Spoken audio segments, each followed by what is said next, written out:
Bũrũri wa Kenya uri na njanjo mĩthemba 5 iria itikirĩkĩtio gũkorwo ikĩhũthĩrwo ona gũtuĩka kwa ihinda rĩrĩ. Njanjo mĩthemba 2 nĩcio irĩkĩtie gũkinya gũkũ bũrũri-inĩ, arĩ njanjo mũthemba wa AstraZeneca na njanjo mũthemba wa Moderna. Njanjo mĩthemba ĩno 5, mĩthemba 4 iramũkĩrwo njanjo 2 nĩguo mũndũ akorwo na ũgitĩri wa gĩcunjĩ kĩa 92 nginyagia 98 harĩ igana harĩ gwĩthaitĩra kũhotwo nĩ homa ya COVID-19. Ĩndĩ njanjo ya Johnson & Johnson irathecanwo rita rĩmwe tu. Njanjo ya Moderna na Pfizer na Sinopharm, mũndũ warĩkia kwamũkĩra njanjo ya mbere, ya kerĩ nĩ thutha wa thikũ 28, no njanjo mũthemba wa AstraZeneca ũraikara ihinda rĩa ciumia 12 nĩguo ũkorwo ũkĩamũkĩra njanjo ya kerĩ. Ihinda-inĩ rĩrĩ makĩria ma Kenya milioni 2.5 nĩo mamũkĩrĩte njanjo ya COVID-19, no harĩ namba ĩno andũ makĩria ma 790 nĩo mamũkĩrĩte njanjo cierĩ. Rĩu thirikari ĩkĩambĩka mĩhang'o ya gwethana na andũ arĩa othe mamũkĩrĩte njanjo ya mbere na ihinda rĩa kwamũkĩra njanjo ya kerĩ nĩ ikinyu no matirĩ marathiĩ gũthecwo.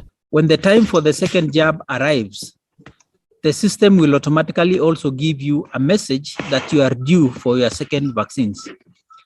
Consequently, after that, we are now going to track those who have not gone for their second dose so that we pass this message through the public health department within the county and the sub-county levels so that we can start to track these people in the community with a view of bringing them to get the second jab, because one jab is not enough. As you've heard from the chair of the task force, you need to get the 2 doses for you to get the full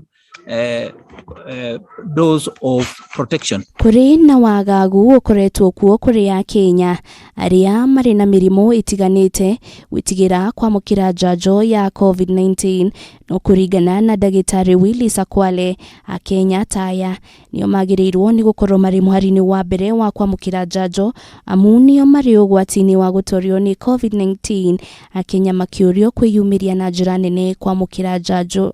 People think if you have diabetes, hypertension, or cancer, then you should not get the jab. You need it more than anybody else. In fact, our healthcare workers have been told these are the people that need to be vaccinated. And you'll see in our deployment plan, any person above 18 years with a medical condition is a priority. They need it before, because those are the conditions that are leading to death. And that's why there's a high mortality among that age group. Ukinyanĩria na rĩu andũ 232,52 nĩo marwarĩte COVID-19 gũkũ bũrũri-inĩ. Ũmũthĩ andũ 1,258 makĩonekana na COVID-19, ikĩro kĩa ũgwatania ikĩrũgamĩra gĩcunjĩ gĩa 12.8 harĩ igana. Arwaru 753 nĩ mahonete. Ithabu rĩa andũ arĩa othe mahonete rĩkĩrũgamĩra andũ 212, igana rĩmwe rĩa 27, no andũ 36 nĩ makuĩte, namba ya ikuũ ĩgĩkinyia andũ 4,600. Ribotera Kameme TV, rĩtwa rĩakwa nĩ Wanjirũ wa Foro.